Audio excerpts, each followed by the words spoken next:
Should Tommy do a Roth conversion to help him avoid IRMAA? All right, so we all remember what IRMAA is. IRMAA is the increase in your Medicare Part B and Part D if you make a certain amount of money above a threshold. In this case, for a single guy, it's 106. It's your modified adjusted gross income. Maggie is just your AGI with a couple of additions, your tax-exempt interest. I think there might be some real estate, I can't remember. Tax-exempt interest is the big one, so maybe some foreign tax credits or something like that. What's the, I don't think there's anything on real estate. I can't remember, but the basic one is tax-exempt interest. So if my man Tom makes over $106,000, he will pay more for his IRMAA, his Medicare Part B and Part D. And where we're looking at right here is we're looking at about 150 to 175 will be his Maggie's, AGI plus, he doesn't have any tax-exempt interest, but just Maggie. So he's looking at between another doubling of his Medicare premiums. So if Medicare premiums cost him roughly $200, plus his Medicare Part D, which is his prescription drugs, we're saying is probably going to cost him an extra $250 a month for IRMAA, for Medicare. So instead of paying $250 a month for Part B and Part D, it's going to cost him $500 a month. All right. So that's an extra $3,000 a year. We're talking about $250 a month is $3,000 a year. An extra $3,000 a year to cover that.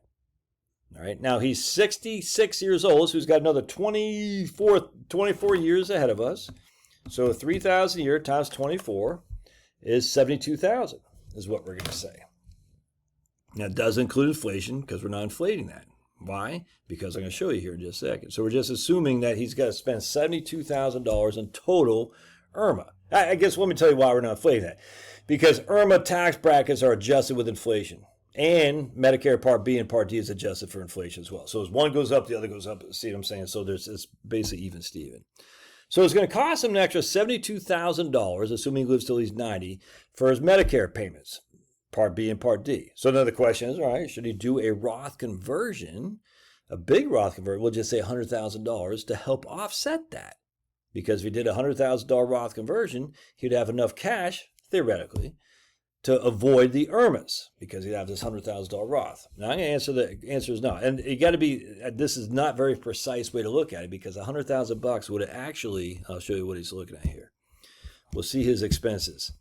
Would $100,000 actually do much damage in terms of reducing these total expenses? Not much, not much. He would have to do a significant Roth conversion to avoid being an IRMAA. Because look, he's got living expenses, $6,000 a month. He's got a mortgage right there. He's got a rental. He pays rent. He's paying rent. And he's a great guy. Great guy. He's helping out some people that really need it. So he's paying their mortgage essentially, and he's getting income from. He's got a mortgage on his rental house. All right. Anyway, the point being, that's his total expenses, and the vast majority of his wealth is tied up in his 401k/IRA. So $100,000 Roth conversion might reduce his IRMAA for a couple of years, but it's not going to reduce it for much. It's just not. But it gets even worse than that. So, I mean, he would have to do significant Roth conversions to reduce his IRMAA a total of $72,000. Let's just say $100,000 would do it. Even that I wouldn't do it. So check this out. So here is his effective tax rate at 14% essentially. And look how level that is. Look at that level effective tax rate. It's like a 2x6, man. Just flat as can be. That's where you want to see. That's what we shoot for, in my opinion, in retirement planning. We shoot for an effective tax rate, a level effective tax rate. So the untrained person would say, hey, if you do a $100,000 Roth conversion, it only costs you $14,000. And if that were true, yeah, I'd make an argument. Say you should do a Roth conversion for $14,000 because that will at least save you a couple years of IRMAA. But that's not true. Watch this. Look at this. When I was running the numbers with this guy, Touchdown Tommy, I was like, damn, look. This is the 22% bracket right there. The top of the 22% bracket. There's a 10%, 12%, 22. If he were to do Roth conversions of $100,000, it's not going to cost him 14% because that's your effective tax rate, the total taxes you pay on the entirety of your income.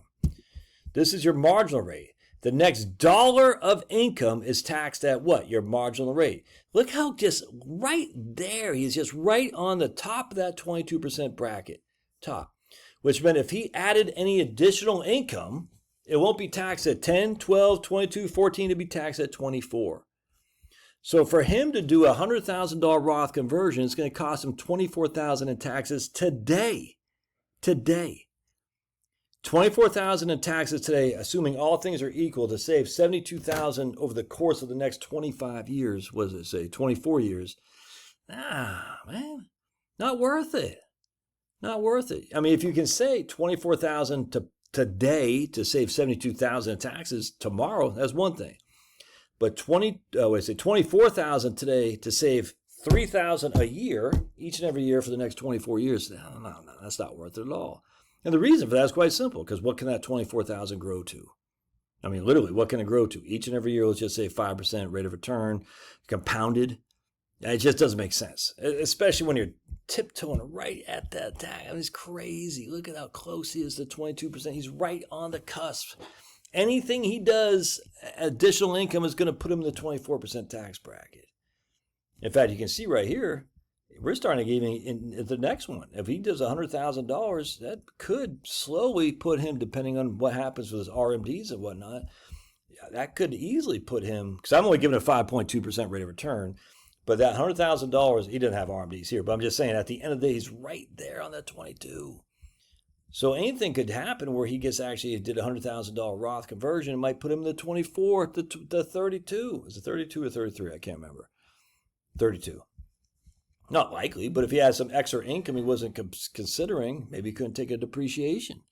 Maybe all this stuff, it could put him right there. So now it wouldn't be just 24% he's paying on the next dollar marginal tax rate. It could be 32%. Now, that don't make any sense to me at all. So I said, no, don't do it. Because IRMAA's just, well, yeah, it's a hassle. It's a pain.